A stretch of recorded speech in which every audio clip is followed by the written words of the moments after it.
আপনি কি জানেন একদিন এক আমেরিকান এবং পাকিস্তানি আর এক বাংলাদেশি নৌকা নিয়ে সাগরের ভিতরে ঘুরতেছিল। হঠাৎ পানি থেকে একটা দৈত্য উঠে এলো। দৈত্য প্রচন্ড রাগে কণ্ঠে বলল, তোরা অনুমতি ছাড়াই আমার এলাকায় ঢুকেছিস কেন? এখন আমি তোদের খেয়ে ফেলবো।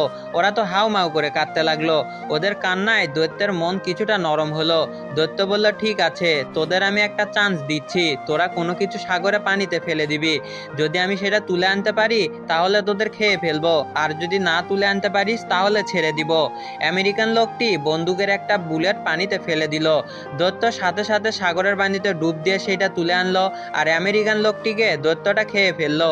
এবার পাকিস্তান লোক একটি সুই পানিতে ফেলে দিল। দৈত্য সাথে সাথে সাগরের পানিতে ডুব দিয়ে সেটা তুলে আনলো, আর পাকিস্তানিকে দৈত্যটি খেয়ে ফেললো। এবার বাংলাদেশি লোকটির পালা, সে সাগরে হিসু করে দিল। এখন ঠেলা সামলাও, এবার বাঙালি কি জিনিস।